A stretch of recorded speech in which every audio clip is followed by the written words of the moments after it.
Setelah Xiaoyan mendapatkan hadiah Sylvana 7 semangat hijau dari klan Alan, tentu saja Xiaoyan ingin segera kembali ke penginapan di tempat ia tinggal. Tapi dia tentu saja membutuhkan kuali obat. Kuali obat yang dia miliki telah dihancurkan selama pertemuan besar.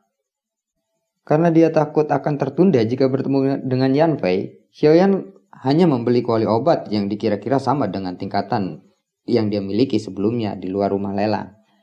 Dia kemudian bergegas kembali ke penginapan untuk membangkitkan Youlou gurunya. Kemudian, Xiaoyan meletakkan daun pembangkit roh di atas meja. Telapak tangannya berputar sedikit dan menyala api warna hijau. Lalu Xiaoyan menjentikan jarinya, dan bibit api itu dengan cepat dia masukkan ke dalam kuali obat. Dan dia berpikir harusnya kan seperti ini, ucap Xiaoyan dalam hatinya. Xiaoyan sedikit ragu dan menutup kedua matanya. Lalu Xiaoyan memperpendek jarak antara daun pembangkit roh dan cincin hitamnya. Xiaoyan tiba-tiba menyadari bahwa cincin hitam gelapnya menjadi bersinar. Kegembiraan pun muncul di wajah Xiaoyan. Dia samar-samar bisa merasakan bahwa ada roh yang dia kenal perlahan pulih. "Guru, sudahkah Anda bangun?" ucap Xiaoyan. Saat dia melihat cincin hitam gelap di depannya, Xiaoyan tidak bisa menahan diri untuk bertanya. Tak ada jawaban untuk kata-kata Xiaoyan. Cincin gelapnya hanya mengambang dengan cara ini. Tetapi sosok Youlou tidak muncul seperti yang ia bayangkan. Apa yang terjadi? Xiaoyan sedikit gelisah. Cincin itu tiba-tiba bergetar hebat. Kekuatan spiritual yang luas dan menakutkan tiba-tiba berubah menjadi bentuk riak dan pecah dengan cincin di pusatnya. Lalu ledakan energi spiritual pun terjadi. Dari tempat kejauhan, Fama dan Youlou merasakan kekuatan roh yang sangat kuat. Mereka dapat merasakan energi spiritual yang begitu kuat. Lalu mereka berkata, "Mengapa ada orang yang begitu kuat muncul di ibu kota? Mengapa kami tidak mendengar berita apapun? Aku tidak tahu roh ini milik siapa dan terlalu kuat," ucap mereka. Hai Bodong pun menoleh dan melihat ke arah ibu kota. Kekuatan spiritual ini tampaknya berasal dari dalam tubuh Xiaoyan. "Ayo kita pergi dan kembali," ucap Hai Bodong. Tetapi Hai Bodong tidak memberitahu Fama atau Youlou tentang asal-usul kekuatan spiritual ini. Di sisi lain, wajah Xiaoyan terlihat kecewa setelah menunggu lama, tanpa menyaksikan respon apapun.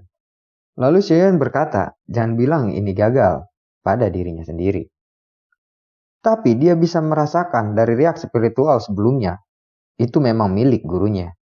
Xiaoyan berkata, "Guru, yakinlah bahwa saya akan terus mencari cara untuk membangunkanmu." Hai Bodong pun muncul di dalam ruangan dan menatap Xiaoyan dengan terkejut. "Apa kamu sudah pulih?" Xiaoyan menggelengkan kepalanya. "Aku telah memperoleh 7 silva roh hijau dan baru saja menelannya. Kekuatan spiritual saya rasakan tiba-tiba seperti pulih. Sayangnya, untuk beberapa alasan yang dia tidak ketahui, saya tidak berharap bahwa ini akan gagal." "Jadi, maksudmu gurumu belum pulih?" ucap Hai Bodong. "Jangan bilang padaku bahwa Silva 7 semangat hijau sihir tidak berpengaruh." "Aku juga tidak terlalu yakin, tetapi setidaknya aku bisa merasakan kekuatan spiritual yang belum pulih," ucap Xiaoyan. "Sepertinya aku harus menemukan beberapa metode lain untuk memulihkan kekuatan spiritual. Jika kekuatan Anda telah pulih, sebaiknya kita pergi ke Mystic Cult Secret untuk meningkatkan banyak kemungkinan. Jika belum, itu akan sangat berbahaya, bahkan dengan perlindungan saya," ucap Hai Bodong. Mystic Cult Sect memiliki tradisi yang panjang. Kekuatan para leluhur semuanya sangat kuat. Selain itu, ada serangan bersama Dou teknik anggota dari Mystic Cult yang sangat lihai. Saya pikir ada sesuatu yang harus kita sepakati sebelumnya, ucap Hai Bodong. Saya lalu berkata, "Bicaralah. Dulu aku sudah mengatakan bahwa aku akan mencoba yang terbaik untuk memastikan kesehatanmu. Namun, ia hanya pada kondisi yang tidak menyinggung Mystic Cult Sect. Kamu seharusnya sudah tahu bahwa hubungan saya dengan klan Premier cukup dalam. Oleh karena itu, setiap tindakan saya akan melibatkan klan partner. Meskipun mereka salah satu dari 3 klan besar dari Kekaisaran Jiangma, itu tidak bisa dibandingkan dengannya. Jika kita bicara tentang memiliki kekuatan yang kuat, Mystic Cold Sect lah yang akan mengambil tempat teratas. Tradisi ratusan tahun ini adalah suatu yang tidak dapat dibandingkan dengan keluarga atau kekaisaran Jiangma. Kekuatan yang disembunyikan oleh sekte kuno pun tidak bisa dianggap sederhana. Kamu harus memahami beberapa hal yang besar. Sekalipun umur manusia di benua Douji itu terbatas, jika seseorang berhasil menaikkan kelasnya ke dalam rentang hidupnya, dia akan dapat memperpanjang usianya.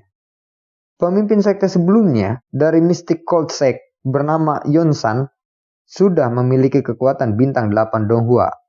Ketika ia menyerahkan posisi pemimpin sekte kepada Yun Yun, pada saat itu masih ada cukup banyak waktu sampai akhir hidupnya. Dan selama bertahun-tahun ini, jarang ada orang yang mendengar kabarnya. Namun tidak mendengar tidak berarti dia sudah mati. Maksudmu, pemimpin Mystic Cold Sect sebelumnya mungkin masih hidup? Oke semuanya, itulah ulasan session 4 episode 20 di part kali ini. Ya kita nantikan di part berikutnya apakah Xiaoyan yang berusaha menghidupkan kembali roh gurunya berhasil. Kita nantikan di part 2-nya ya. Untuk yang suka dengan video-video kali ini, bisa di-share dan boleh di-like juga. Dan komen, misalkan kalian pengen sesuatu hal yang gue bahas di pembahasan berikutnya, ataupun ada saran, kritik, dan boleh silahkan di komen aja. Nanti kita lanjut part 2-nya ya. Oke, kita nantikan perjuangannya Xiaoyan untuk menghidupkan gurunya kembali. Assalamualaikum, dadah, sehat selalu untuk kalian.